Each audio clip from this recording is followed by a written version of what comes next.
Let's meditate Psalm 32. Blessed is he whose transgression is forgiven, whose sin is covered. எவனுடைய அக்கிரமத்தை கர்த்தர் எண்ணாதிருக்கிறாரோ, எவனுடைய ஆவியில் கபடம் இல்லாதிருக்கிறதோ அவன் பாக்கியவான். First two words என்ன மீன் பண்ணுதுன்னா, God blessed us with his forgiveness and covered us with sin. இது என்ன சொல்லுதுன்னா, நம் தேவன் நம்ம பாவங்கள் எல்லாம் மன்னித்து குற்ற சுமைகளில் எல்லாம் எடுத்து செல்கிறார். அது மட்டும் இல்லாமல் அவர் பார்வையால் நம்மளோட பாவங்கள் எல்லாம் மன்னித்திருக்கிறார். அது என்ன மீன் பண்ணுதுன்னா, நம்ம எப்போல்லாம் பாவங்கள்லேருந்து நம்ம ரிப்பெண்ட் பண்ணி வரும்போது தேவன் நிச்சயமாக நம்மளை மன்னித்து நம்மளை ஏற்றுக்கொள்வார். This is a true forgiveness that comes only from the God. Verse 3 and 4 says, the agony of unconfessed hidden sin. There was groaning all day and night when he didn't confess his sin or repent from his sin, and he feels like his desire for his life is like a dry land. அதே போல் நம்ம வாழ்க்கையில் ஒரு changes இருக்காதா, ஒரு turning point இருக்காதா, நம்ம வாழ்க்கையை வறண்ட நிலத்தை போல் நம்ம இருக்குது அப்படின்னு சொல்லி யோசிக்கலாம். நிச்சயமாக தேவன் நம்ம மன்னிப்பார். அதான் verse 5 என்ன சொல்லுதுன்னா, acknowledge your sin wholeheartedly, he will surely forgive us.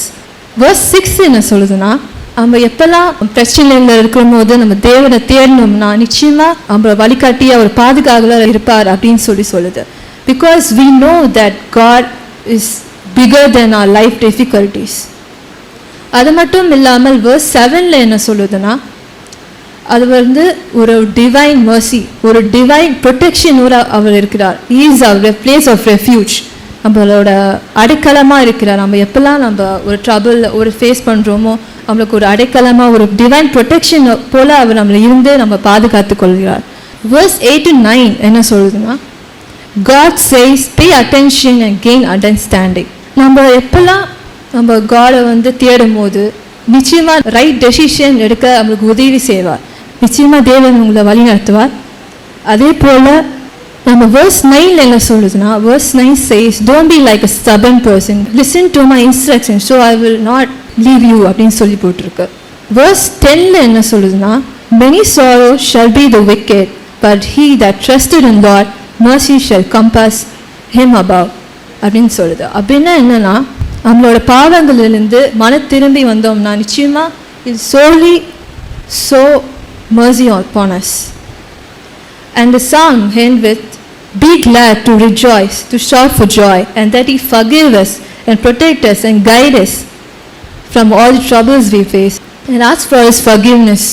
நீங்கள் முழுமையாக அவருக்கு ஒப்பு கொடுத்து மன்னிப்பு கேட்டிங்களா நிச்சயமாக அவர் உன்னை மன்னித்து ஏற்றுக்கொள்வார். அதுதான் இந்த சாம் முழுக்க அதான் சொல்லுது.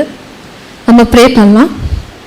எஸ்ப்பா, அந்த நல்ல நேரத்துக்காக கொடுத்தது ரொம்ப நன்றி எஸ்ப்பா, நீங்கள் என்னை வழி நடத்துனீங்க, அதுக்காக ரொம்ப நன்றி. நாங்கள் எவ்வளோ பாவங்கள் பண்ணாலும் நீங்கள் மன்னித்து நீங்கள் ஏற்றுக்கொள்ளுவீங்க, அதுக்காக ரொம்ப நன்றி எஸ்ப்பா. ஒரு ரைட் டெசிஷன் இருக்க நீங்கள் கிருபையை தருவீங்க, அதுக்காக ரொம்ப நன்றி.